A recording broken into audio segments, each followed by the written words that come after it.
করতেছি, আর যাকে খারাপ অবস্থায় রেখেছি তাকেও আমি পরীক্ষা করতেছি। সকলকে আল্লাহ তাআলা এই দুনিয়াতে পরীক্ষা করতেছে। আমার ভাইরা, এই পৃথিবী ছেড়ে আমাদের একদিন চলে যেতে হবে। এই পৃথিবীতে আমরা চিরদিন থাকার জন্য আসি নাই। এই বিষয়ের উপরে আল্লাহ তাআলা পবিত্র কোরআনে একটি হাদিসে বলছেন, একটা আয়াতে বলছেন, ইজা জাআ আহাদাকুমুল মাউত তাওয়াফাতুহু রুসুলুনা ওয়া হুম লা ইউফাররিতুন। যখন মানুষের কাছে নির্দিষ্ট সময় এসে উপস্থিত হয়ে যায়, তার মৃত্যুর সময় এসে উপস্থিত হয়ে যায়, তখন আল্লাহর পক্ষ থেকে একজন ফারিস্তা এসে তার জীবনটা কবজ করে নিয়ে চলে যায়। ওয়া হুম লা ইউফাররিতুন, এবং সে তার দায়িত্ব পালনে বিন্দু পরিমাণ ত্রুটি করেন না। আপনারা জানেন, যখন মানুষের কাছে মৃত্যুর সময় এসে উপস্থিত হয়ে যায়, তখন আল্লাহর পক্ষ থেকে কোন ফারিস্তাটা এসে আমাদের জীবনটা বের করে নিয়ে চলে যায় বলুন তো? কোন ফারিস্তাটা? নাম কি? আজরাইল। মালাকুল মাউত, মৃত্যুর ফারিস্তা আজরাইল আল্লাহর আদেশে এসে আমাদের জীবনটা কবজ করে নিয়ে চলে যায়। তারপরে আল্লাহ পাক বললেন ওয়াহুম লা ইউফাররিতুন, এবং সে তার দায়িত্ব পালনে বিন্দু পরিমাণ ত্রুটি করেন না। অর্থাৎ আমাদের প্রত্যেকের যখন মৃত্যুর সময়, মৌতের সময় এসে উপস্থিত হয়ে যায়, তখন 1 সেকেন্ড আগেও করে না, আর 1 সেকেন্ড পরেও করে না। নির্ধারিত সময়ে, নির্দিষ্ট সময়ে আল্লাহ তাআলার আদেশে ওই মালাকুল মাউত আজরাইল নামক ফারিস্তাটা আমাদের প্রাণ পাখিকে নিয়ে, আমাদের আত্মাটাকে নিয়ে উড়াল দিয়ে চলে যায়। বারা ইবনে আজিব রাদিয়াল্লাহু তাআলা আনহু থেকে একটি হাদিস বর্ণিত আছে। আমি হাদিসটা বলছি, একটু মন দিয়ে শুনবেন। আমি গত রাতে কলকাতায় ছিলাম। কলকাতার আপনার ঠাকুরপুকুর গ্রামে, পাড়াতে আর কি, ওখানে প্রোগ্রাম ছিল। তো প্রচন্ড ঠান্ডা লেগে যাওয়ার কারণে আমার কিন্তু একটু গলাটা বসে গেছে। তো যাই হোক, আপনারা মন দিয়ে শুনুন, ইনশাআল্লাহ তাআলা আমি সাবজেক্টের উপর আলোচনা করতেছি, কিছু না কিছু উপকার হবেই হবে। গলা খারাপ হলো তো কি হলো, শুনুন, বুঝতে পারবেন। দেখুন, বারা ইবনে আজিব রাদিয়াল্লাহু তাআলা আনহু থেকে হাদিসটি বর্ণিত। তিনি বলছেন যে আমরা একবার রাসূল সাল্লাল্লাহু আলাইহি ওয়াসাল্লামের সাথে আনসারদের এক ব্যক্তির জানাজায় গেলাম। জানাজা পড়ার পর আমরা কবরের পাশে ছিলাম, কিন্তু তখনও কবর খোঁড়া হয়নি। তখন রাসূল সাল্লাল্লাহু আলাইহি ওয়াসাল্লাম এক জায়গায় বসে গেলেন। আমরাও রাসূল সাল্লাল্লাহু আলাইহি ওয়াসাল্লামকে চারপাশ ঘিরে বসে গেলাম। রাসূল সাল্লাল্লাহু আলাইহি ওয়াসাল্লামের হাতে গাছের একটা শুকনো ঠাল ছিল। সেই ঠালটা দিয়ে রাসূল সাল্লাল্লাহু আলাইহি ওয়াসাল্লাম জমিনের মধ্যে দাগ টানতেছিলেন। দাগ টানতে টানতে হঠাৎ করে রাসূল সাল্লাল্লাহু আলাইহি ওয়াসাল্লাম হাতটাকে থামিয়ে দিলেন, মাথাটাকে একটু উপর করলেন। উপর করার পর বললেন, ইয়া ইখওয়ানি লিমিসলি হাদা ফাইদু, হে আমার ভাইরা, তোমরাও এই কবরের জন্য প্রস্তুতি গ্রহণ করো। জোরে বলুন সুবহানাল্লাহ। যখনই রাসূল সাল্লাল্লাহু আলাইহি ওয়াসাল্লাম এই কথা বললেন, সাহাবীরা বলছে আমরা ঘাবড়িয়ে গেলাম, আমরা হতভম্ব হয়ে গেলাম, আমাদের চোখ অশ্রুসিক্ত হয়ে গেল। আমরা তখন মনে মনে ভাবতে লাগলাম যে আল্লাহর নবী এই কবরের মাঝে এমন কি দেখলেন যে তিনি এই কথা বললেন যে হে আমার সাথীরা, হে আমার ভাইরা, তোমরাও এই কবরের জন্য প্রস্তুতি গ্রহণ করো। এমন কি দেখলেন? তারপর রাসূল সাল্লাল্লাহু আলাইহি ওয়াসাল্লাম বললেন, যখন কোন মুমিন ব্যক্তি দুনিয়া ত্যাগ করে, তখন আল্লাহর পক্ষ থেকে উজ্জ্বল চেহারা বিশিষ্ট একদল ফারিস্তা নেমে আসে। তারা তার দৃষ্টি সীমার দূরে গিয়ে বসেন। তারপর মালাকুল মাউত আজরাইল নেমে আসে। আসার পরে তার শিয়রে দাঁড় হয়ে বলে, হে আল্লাহর বান্দা, মুমিন বান্দা, হে পবিত্র আত্মা, তুই আল্লাহর রহমতের দিকে, আল্লাহর মাগফিরাতের দিকে, আল্লাহর সন্তুষ্টির দিকে বেরিয়ে আয়। তৎক্ষণাৎ আত্মাটা তার দেহ থেকে অমনিতেই খুবই সহজে বের হয়ে চলে আসে। যেভাবে পানি কলস থেকে বেরিয়ে আসে, ঠিক তেমনি ভাবে আত্মাটা বেরিয়ে আসে। মালাকুল মাউত আত্মাটিকে গ্রহণ করে। সে নিজের কাছে মুহূর্তের জন্য রাখে না, বরং ওই অপেক্ষামান ফারিস্তারা আত্মাটাকে গ্রহণ করে নেয়। গ্রহণ করে নেওয়ার পর ওই আত্মাটাকে সাদা কাপড়ে মুড়ে দেয়। তার উপরে খুশবু ছিটিয়ে দেয় এবং তাকে নিয়ে তারা আকাশের দিকে ছুটতে শুরু করে। প্রতিমধ্যে যখন একদল ফারিস্তার সঙ্গে দেখা হয়, তখন ফারিস্তারা বলে যে এই পবিত্র আত্মা কার, এত সুন্দর আত্মা কার, এত সুন্দর সেন্ট আসছে, খুশবু আসছে, দেখাও দেখাও, একটু আমার কাছে নিয়ে আসো। এভাবে তারা করতে শুরু করে, তারা ওই আত্মাটার পিছু নিতে শুরু করে। এভাবে তারা প্রথম আকাশ পর্যন্ত পৌঁছায়। প্রথম আকাশে পৌঁছানোর পর আকাশের দরজা খুলতে চাওয়া হয়, তার জন্য আকাশের দরজা খুলে দেওয়া হয়। প্রথম আকাশে যে সমস্ত ফারিস্তারা থাকে তারা ওই আত্মাটার পিছু নিতে লাগে। এভাবে তারা দ্বিতীয় আকাশ, তৃতীয় আকাশ, চতুর্থ আকাশ, পঞ্চম আকাশ, ষষ্ঠ আকাশ, সপ্তম আকাশ পর্যন্ত পৌঁছে যায়। তারপর গায়েবী আওয়াজকারী আওয়াজ দিয়ে বলে, এটা আমার পবিত্র আত্মা, এটা আমার মুমিন ব্যক্তির আত্মা, তোমরা এই আত্মাটাকে সসম্মানে ইল্লিনের মধ্যে তোমরা নিক্ষেপ করে দাও। তখন ফারিস্তারা ওই আত্মাটাকে ইল্লিনের মধ্যে নিক্ষেপ করে দেয়। জোরে বলুন সুবহানাল্লাহ।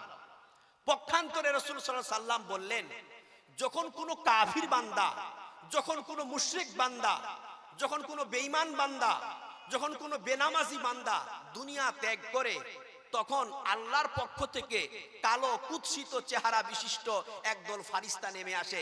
তাদের হাতে থাকে শক্ত একটা চট। তারা তার দৃষ্টি সীমার দূরে গিয়ে বসেন। তারপর মালাকুল মাউত নেমে আসে। আসার পরে বলে, হে খাবিশ আত্মা, হে অপবিত্র আত্মা, তুই আল্লাহর গজবের দিকে বেরিয়ে আয়, তুই আল্লাহর অসন্তুষ্টির দিকে বেরিয়ে আয়, আল্লাহর লানতের দিকে বেরিয়ে আয়। তখন কিন্তু আত্মাটা তার দেহ থেকে আর বের হতে চায় না। তখন দেহের এই সমস্ত অঙ্গ প্রত্যঙ্গে সে ছড়িয়ে ছিটিয়ে দৌড়াতে শুরু করে, আত্মা বের হতে চায় না। মালাকুল মাউত আজরাইল হাদিসে এসেছে, তখন সে হাতটাকে তার দেহের মধ্যে ভরে ছিঁড়ে তার আত্মাটাকে বের করে নিয়ে আসে। এই জন্য বলা হয়েছে, যখন কোনো কাফির বান্দা, যখন কোনো মুশরিক বান্দা, যখন কোনো বেদিন বান্দা ইন্তেকাল করে, তখন সে বড় কষ্ট পায়, মৃত্যু যন্ত্রণা তাকে বড় কঠিন লাগে। এই জন্য যে তার আত্মাটাকে জোরপূর্বক ছিনিয়ে নিয়ে আসা হয়। মালাকুল মাউত আত্মাটাকে নিজের কাছে মুহূর্তের জন্য রাখেন না, বরং ওই অপেক্ষামান ফারিস্তারা গ্রহণ করে নেয়। নেওয়ার পরে তাকে শক্ত একটা চটের মধ্যে শুইয়ে দেয়। তারপর তাকে নিয়ে তারা আকাশের দিকে উঠতে শুরু করে। প্রতিমধ্যে যে মানে ফারিস্তারা থাকে, তারা তখন বলে, ছি ছি ছি, এত দুর্গন্ধ আসছে, এত নিকৃষ্ট বাজে দুর্গন্ধ, এটা কার আত্মা, দূর হও দূর হও দূর হও। এভাবে তারা তিরস্কার করতে থাকে এবং এভাবে তারা নিয়ে প্রথম আকাশে পৌঁছায়। প্রথম আকাশে যখন ওই আত্মাটিকে নিয়ে পৌঁছানো হয়, আকাশের দরজা খুলতে চাওয়া হয়, কিন্তু একজন গায়েবী আওয়াজকারী আওয়াজ দিয়ে বলে, এই আমার কাফের বান্দার আত্মাকের জন্য, এই আমার অপবিত্র আত্মার জন্য আকাশের দরজা খোলা হবে না। তোমরা একে লানতের সঙ্গে, জিল্লতের সঙ্গে, অপমানতার সঙ্গে তোমরা একে সিজ্জিনের মধ্যে নিক্ষেপ করে দাও। জোরে বলুন সুবহানাল্লাহ। আমার মুসলমান ভাইরা, এটা একটা হাদিস বললাম, বুঝতে পারলেন? এখন দেখুন তো, মুমিন ব্যক্তির আত্মাকে আদেশ কোথায় রাখার হলো? ইল্লিনে। আর কাফির মুশরিক ব্যক্তির আত্মাকে রাখার আদেশ কোথায় হলো? সিজ্জিনে। এখন আমাদের জানতে হবে না যে ইল্লিন কাকে বলে আর সিজ্জিন কাকে বলে? সংক্ষিপ্ত ভাবে বলছি, একটু মন দিয়ে শুনবেন। ইল্লিন হচ্ছে জান্নাতের সম জায়গা, বোঝা গেল না? জান্নাতের সম জায়গা হচ্ছে ইল্লিন। জান্নাতে যে সমস্ত সুখ ও আয়েশ ও আরামের ব্যবস্থাপনা রয়েছে, ইল্লিন নামক জায়গায় সেরকমের আয়েশ ও আরামের ব্যবস্থা রয়েছে। তাহলে ইল্লিন হলো সুখের জায়গা, ইল্লিন হলো শান্তির জায়গা। আর সিজ্জিন হচ্ছে জাহান্নাম সম জায়গা। জাহান্নামে যেরকম কষ্ট, যন্ত্রণা, দুঃখ, আযাব, শাস্তিতে ভরপুর, তেমনি ভাবে সিজ্জিনে এই ব্যবস্থাগুলো করে রাখা হয়েছে। অর্থাৎ মুমিন ব্যক্তির আত্মাকে ইল্লিনের মধ্যে নিক্ষেপ করা হবে, জান্নাতের মতো জায়গা নিক্ষেপ করা হবে, যারা সেখানে গিয়ে জান্নাতি সুখ ভোগ করবে। আর কাফের মুশরিক ব্যক্তির আত্মাকে সিজ্জিনের মধ্যে নিক্ষেপ করা হবে, যারা সেখানে গিয়ে কি করবে? জাহান্নামের মতো কষ্ট, দুঃখ, যন্ত্রণা ভোগ করবে। জোরে বলুন সুবহানাল্লাহ। আমার মুসলমান ভাইরা, আপনারা হয়তো অনেকে জানেন, আপনাদের পাড়া গ্রামে এই কথাগুলো আছে কিনা, এগুলো গুজব আপনি বলতে পারেন, এই গুজবগুলো আছে কিনা। মানুষ যখন মারা যায় তখন মানুষ নাকি ভূত হয়ে যায়, এগুলো হয় না আলোচনা? আপনাদের দিকে হয়? আরে মা বোনদের মধ্যে এগুলো আলোচনা খুব পাওয়া যায়। তো মানুষ যখন মারা যায়, কিছু অশিক্ষিত মেয়েরাই কথাগুলো বলে থাকে, যারা একদম পাড়া গ্রামের, একদম দেহাতি অনেক মা বোন রয়েছেন, অনেক বাপজিরা রয়েছেন, যারা এমনটা বলে থাকেন, যখন মানুষ মারা যায়, তখন মানুষের আত্মাটা কি হয়? তার দেহ থেকে বেরিয়ে ভেটকে বেড়ায়। এদিক ওদিক সে ঘুরে বেড়ায়, তার আত্মীয় স্বজনদের সে ডিস্টার্ব করে, তার মানে আত্মাটা ভূত হয়ে কতদিন তাকে সাতায়, তাকে জ্বালায়। কতদিন বলুন তো? 40 দিন। এটা গুজব আছে। তো আত্মা, মানুষ যখন মারা যায় তখন ওই আত্মাটা কি ভূত হয়ে যায়? এটা কি, এই ধারণাটা পোষণ করা কি ইসলাম শরীয়ত মোতাবেক কি, এটা জানা লাগবে না? আমার মুসলমান ভাইরা, এটা একদম মানে একদম বিভ্রান্ত মতবাদ, এবং এটা একটা বিদআত বলতে পারেন। এটা একটা মানে ভ্রান্ত কথা, যার মধ্যে কোনো সত্যতা নেই।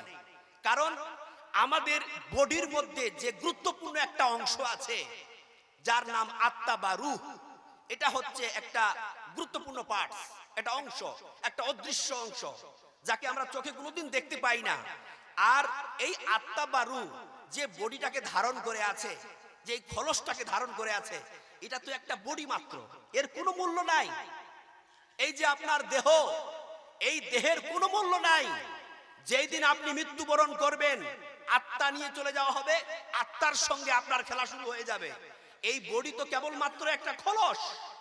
আপনি মারা গেলেন যাতে করে সমাজ, যাতে করে এই গ্রাম গঞ্জ শহর পলিউশনে না হয়ে যায়, সেখানে যেন কোনো একটা খারাপ সৃষ্টি না হয়, পচন পলিউশন যেন না হয়, এই সব বিষয়গুলোকে নিয়ন্ত্রণ করার জন্য ইসলাম একটা সুন্দর ব্যবস্থাপনা দিয়েছে যে যখন কোনো মানুষ মারা যাবে তখন তাকে সসম্মানে কোনো একটা জায়গায় গিয়ে দাফন করে আসো। এটা সমাজকে নির্মূল এবং কন্ট্রোলিং করার জন্য, পরিবেশকে মানে একটা ভালো জায়গায় রাখার জন্য এই আদেশটা আল্লাহ তাআলা করেছেন। কিন্তু এই দেহের সঙ্গে কোনো কারকিদ হবে না। এই দেহ মাত্র দেহ, এর কোনো ইয়ে নাই। এগুলো কি হবে? মাটিতে হাড় পোকায় সব খেয়ে শেষ করে দিবে। আপনার খেলা হবে কার সাথে? আত্মার সাথে, যে রুহু আল্লাহ তাআলা বের করে নিয়ে চলে গেলেন। কার মাধ্যম দিয়ে? মালাকুল মাউত আজরাইলের মাধ্যম দিয়ে। আমার মুসলমান ভাইরা, মানুষ যে মরে গেলে ভূত হয় না, তার একটা মানে বাস্তব দৃষ্টান্ত দিতে চাই একটা ঘটনার মাধ্যম দিয়ে। আপনারা শুনবেন? শুনুন তাহলে। একটা লোক ছিল, জানেন, লোকটার এক স্ত্রী আছে আর তার 2 ছেলে আছে। এক ছেলের